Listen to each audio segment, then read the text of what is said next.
masuk segmen ketiga ya Pak ya. Ya. Nah, ini mungkin sebagian tadi Pak sudah jelaskan, cuman ini kita ingin dengar sekali lagi lebih eksplisit. Nah, bagaimana program ini telah dan akan memberikan efek domino Pak bagi petani, UMKM pangan, serta sektor ekonomi lokal yang lain. Boleh tolong diulang, Pak Ari? Ya, Kurang jadi kedengaran. ya maaf ini suara saya agak. Sekarang jelas Pak? Ya, sekarang jelas. Ya mungkin ya Bapak tadi kan mungkin sudah menjelaskan sebagian ya Pak ya. Nah, saya ingin bertanya lagi nih Pak, kami ingin bertanya lagi. Bagaimana program ini telah dan akan memberikan efek domino bagi petani, UKM pangan, dan Hmm. sektor ekonomi lokal lainnya. Mungkin Bapak tadi menjelaskan Oke, sebagian. oke. Ya, jadi gini Pak Ari, kalau dia sekarang kan sudah, kalau yang telahnya kan, sekarang sudah Iya, berjalan 13.000 lebih kira-kira. 13.000 itu Pak Ari, kalau kita memasak tadi ya, memasak telur, kalau 1.000 sekolah aja sama telur di hari Senin, 1.000 lah kita bagi ke 10 model ya.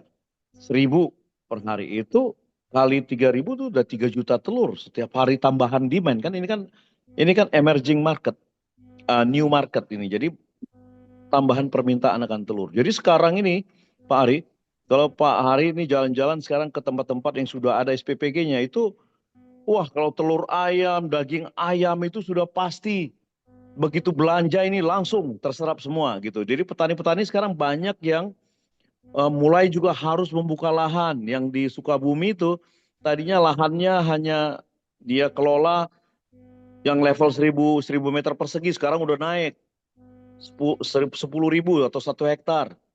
Jadi karena apa? Karena sayuran pun Pak Ari itu sekali masak sayuran itu kan 300 kilo sehari ya kalau masak sayuran. Kan satu sayur kita anggap 1 kilo dibagi untuk 10 anak. Jadi kalau 3.000 anak kan 300 kilo ya.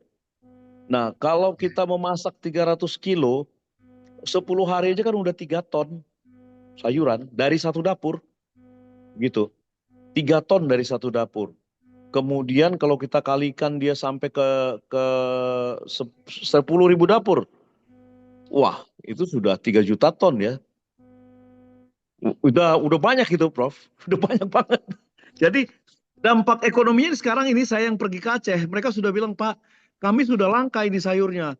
Ya saya langsung bilang waktu itu ke Sekda sama Pak Wakil Gubernur, Pak mohon menjadi perhatian, tidak perlu Pemda ikut-ikutan di dalam pembuatan dapur. Mungkin yang paling esensial sekarang ini adalah membangun infrastruktur pertanian dan meningkatkan produksi pertanian. Itu yang paling penting malah.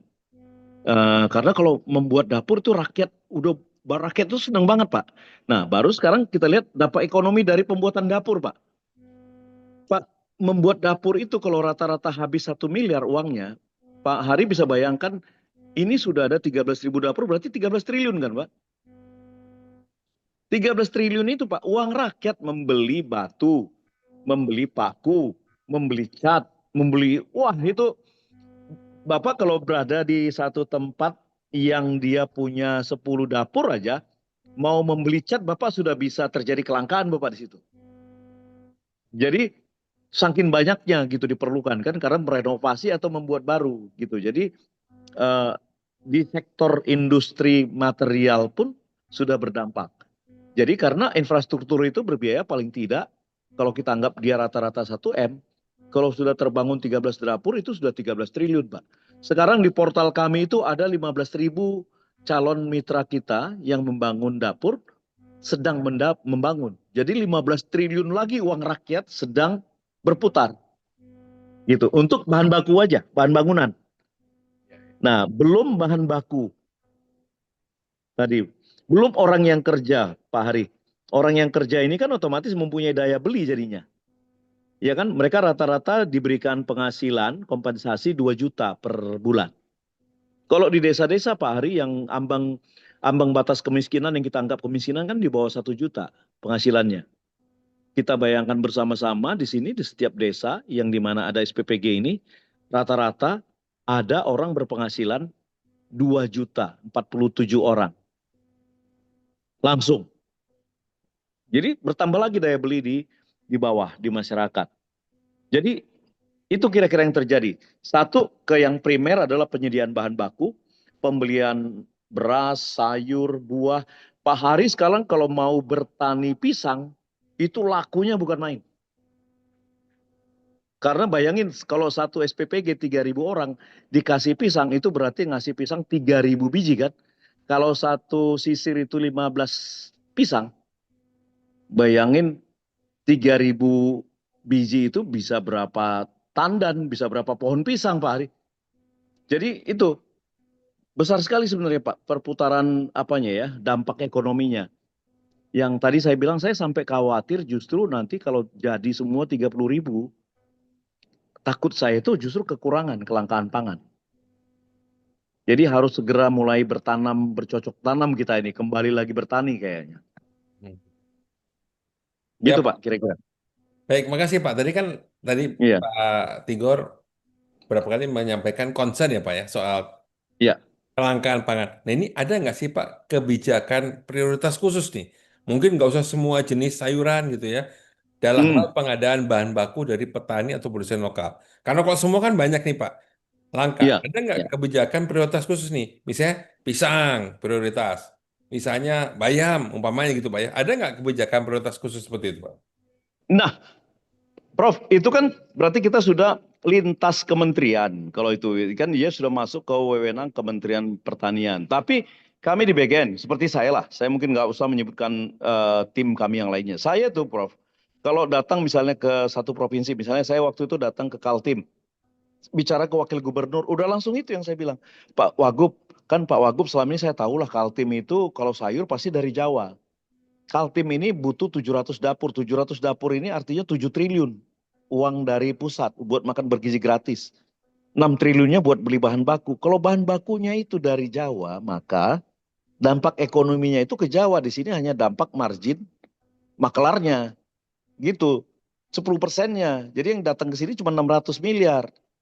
5,4 triliun itu ke Jawa karena mereka yang nanam sayurnya. Nah itu udah saya omong-omongin itu Pak terus Pak.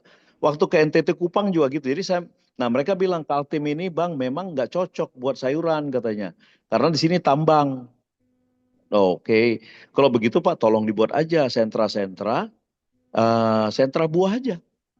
Misalnya kan yang bisa untuk ditanam di tempat panas itu melon gitu. Jadi udah Pak. Jadi kalau dari perspektif BGN kayak saya ini, datang saya ke Aceh waktu kemarin Pak, saya minta juga karena mereka kelangkaan sayur, sementara mereka di Takengon itu tempat dataran tinggi yang subur. Jadi saya bilang Pak, yang paling sering habis dipakai kan wortel.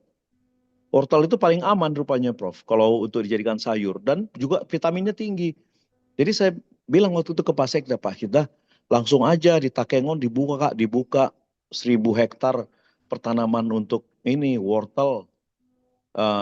Apa tuh lagi tuh yang daerah-daerah tinggi itu Prof. Wortel yang Jipang itu, labu Jipang itu sangat suka anak-anak.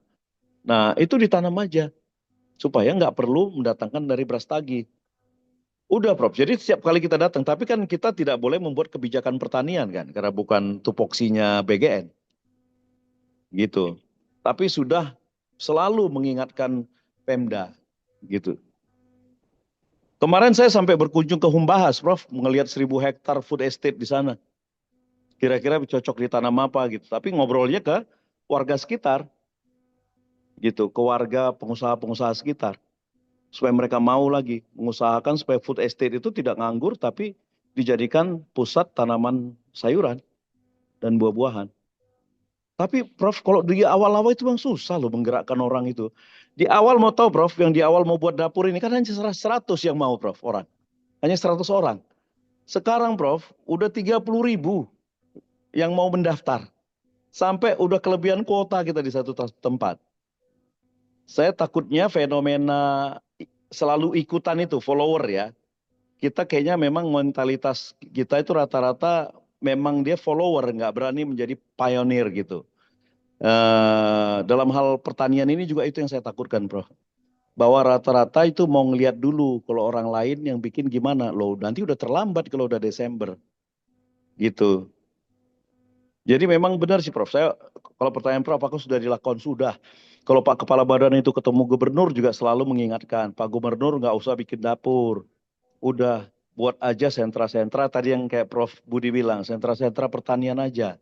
Mau pilih apa? Mau pilih sayurnya atau mau buahnya atau mau ayam dan telurnya gitu. Tapi kayaknya belum belum ngeh gitu, Prof. Belum teng gitu. Nah, itu yang saya takutkan, maksud saya gitu, Pak. Ya. Jadi, maksud saya, mungkin apakah perlu nggak pusat tuh memberikan prioritas gitu ya kepada Iya, iya. provinsi tertentu, misalnya, Pak ya. Kaltim, Iya, prioritasnya, iya, clustering ya kayak kita clustering, belajar betul, Michael betul. Porter itu. Heeh. Heeh. Clustering supaya nggak, karena mereka kan kalau Bapak minta gitu kan, gue nanam apa ya, bingung juga dia, atau mungkin, Iya, iya. saya nggak tahu apa, mungkin nggak ada data, Pak ya. Ya macam-macam Mm-mm. lah masalahnya gitu ya. Tapi kalau Iya, clustering itu ada prioritas khusus kan. iya, Cluster ini prioritasnya ini. Ya nanti ada exchange gitu Pak, pertukaran. Ini khusus iya, ini, iya, yang cluster sana khusus apa gitu kan. Apalagi nanti bisa ada exchange gitu Pak. Saling iya, tukar, iya. impor ekspor dalam negeri lah, dalam kata dalam negeri Pak ya. Iya, Jadi Kaltim, kalaupun dia tidak di satu provinsi ya, kalaupun betul, tidak self sufficient di satu provinsi, ya betul, udah betul. exchange saja gitu ya. Iya, karena nggak mungkin. Mm-mm. Misalnya Iya, Kaltim ekspor apa, dia impor apa dari provinsi lain, gitu Pak. Misalnya ya Pak, iya, iya, contoh iya, kayak gitu. Itu sih pemikiran apa yang dari kepala saya tadi gitu ya. Bahasa khusus mati iya, supaya nanti kalau semuanya menanam semua itu mungkin sulit sekali Pak. Ya, iya, iya. nanti koordinasi. Kedua juga sulit dalam arti ini apa kemampuan mereka Pak Mm-mm. mengelola sekian banyak ragam Iya, tanaman gitu loh. Contohnya kayak gitu Pak. iya, setuju, setuju, Prof. Itu aja sih. Jadi Tadi memang mungkin mesti ada kita sekarang ini berarti kalau saya bilang mesti ada strategi pertumbuhan dan perkembangan produksi pertanian yang diatur oleh pusat ya dan itu diterjemahkan ke spesifik tanaman apa yang harus dihasilkan di tiap provinsi gitu maksud Prof ya. betul, Gitu betul, kali ya. betul Pak. Betul, Mm-mm. supaya supaya tadi nggak ini supaya tadi nggak Mm-mm. Kaltim semua gitu kan, Kalbar semua gitu kan. Iya, Nah, iya. padahal Iya, mungkin Prof.